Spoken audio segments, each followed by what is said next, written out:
Hello everyone, देखिए आज का जो टॉपिक है हमारा वो है डबल सॉल्ट और कॉम्प्लेक्स के बीच में डिफरेंस, साथ में कोऑर्डिनेशन कंपाउंड क्या होता है और हमारे पास सेंट्रल मेटल एटम की डेफिनेशन और शॉर्ट वीडियो सीरीज ये है हमारी। और 12th की केमिस्ट्री है, टॉपिक का नाम है कोऑर्डिनेशन कंपाउंड। देखो हिंदी में देखते हैं डबल सॉल्ट और कॉम्प्लेक्स का क्या मतलब है।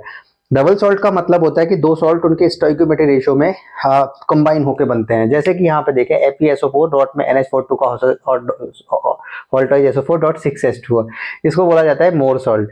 साथ में लिखा हुआ है K2SO4 डॉट Al2SO4 का होल्ट्राइड डॉट 24H2 जिसको पोटास एलम या फिटकरी कहा जाता है।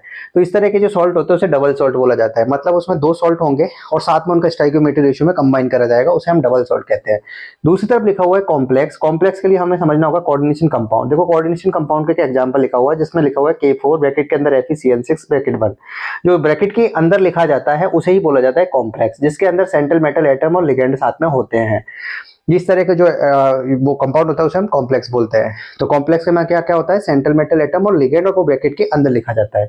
तीसरी अगली बात हम देखें इसके अंदर, तो जब ये डबल सॉल्ट को हम आयंस में और सॉल्यूशन में या वाटर में डिसोशिएट करते हैं तो आयनों में टूट जाता है, लेकिन ये नहीं टूट पाते हैं। ये लेस स्टेबल होता है, ये हाई स्टेबल होता है कॉम्प्लेक्स स्ट्रक्चर के कारण। इसमें जो डबल सॉल्ट में जितने भी आयंस है जैसे Fe+2SO4 NH2 सारे के सारे का टेस्ट किया जा सकता है, बट इसमें जो सेंट्रल मेटल एटम में बैठा हुआ है उसका टेस्ट नहीं कर सकते। कोऑर्डिनेशन कंपाउंड की अगर हमें डेफिनेशन देखनी है तो देखो उसमें ब्रैकेट के अंदर वाले पार्ट को कॉम्प्लेक्स आयन बोलते हैं, जिसके अंदर सेंट्रल मेटल एटम होता है, साथ में लिगेंड होता है। लिगेंड का काम होता है इलेक्ट्रॉन पेयर को देना।